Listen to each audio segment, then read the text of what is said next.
Hey guys, Dan Allen, Solution Architect here at Green Pages. Coming at you talking about Cryptolocker and the crypto wall virus, things you need to know and maybe some information about it that you didn't know, and how you can protect yourself.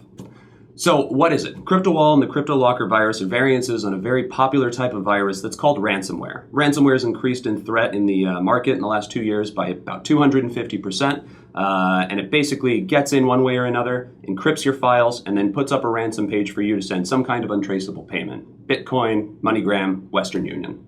So this all kind of started back in 2005 with one of the first crypto variances called GP Locker. And then in 2008, these companies figured out how to monetize themselves with fake antivirus and cryptoware virus packages.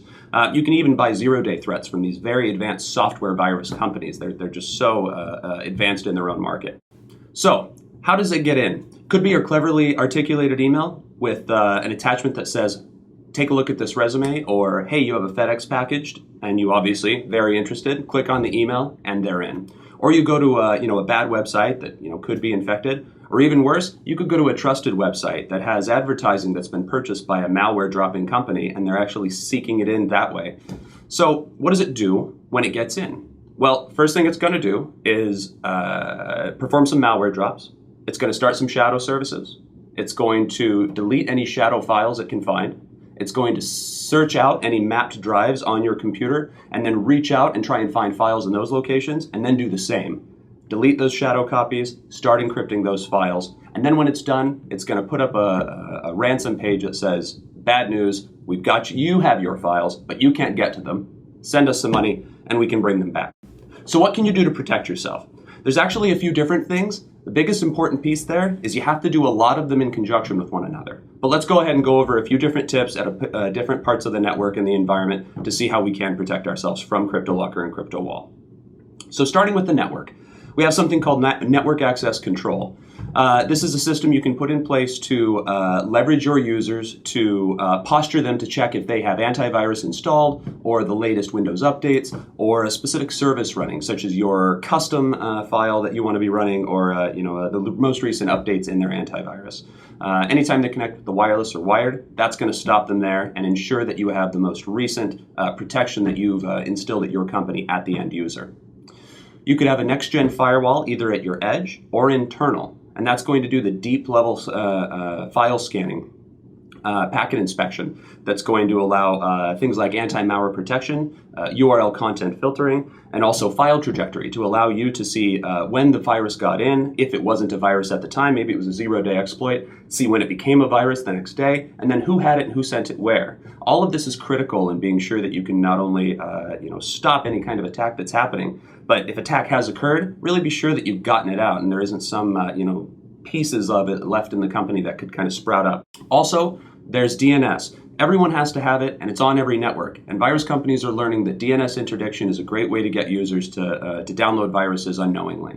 So something like OpenDNS that scans the DNS entries. It checks for co-occurrences, which is websites that pop up immediately after going to a website. It can be hidden viruses in there. And also, websites that are hosted alongside other bad websites.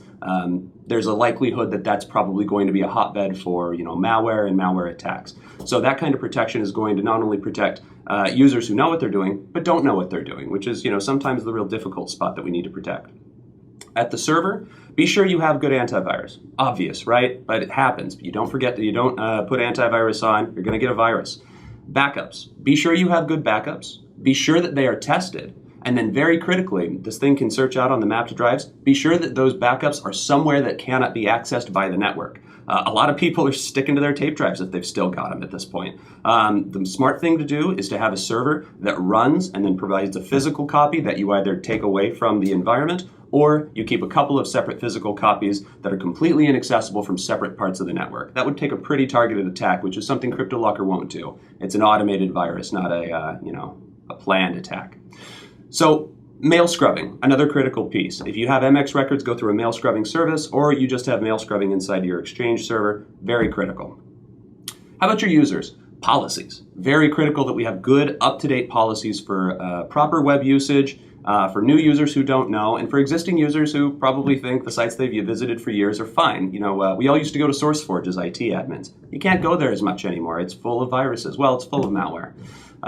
Social engineering. Have a company like a red team or a penetration testing company send in fake emails and try to get some social engineering. Maybe even call a user and say, hey, I'm Tom in IT. What's your password? That provides user awareness. That starts the conversation. And it might be a little embarrassing getting caught and getting tricked, but it's important. People will talk about it, and eventually people will start looking and be on the lookout for these kinds of emails and kind of tricky activity that we use to detect kind of in our everyday lives that we need to be using in our everyday IT lives. And then gap assessment and gap training. As a part of that, identify what your users don't know and then assign specific training for it. So I hope that helps. Really, at the end of the day, it's important to do a lot of these different aspects all at once. You got to focus on the network, be sure it's secure. You got to focus on servers, be sure they're secure. You got to focus on your users and be sure they're secure. Work in conjunction as a security policy and try and bring all of this together. If you need any help, obviously, we're always here at Green Pages and we can help out with policy, process, networking, servers, you name it.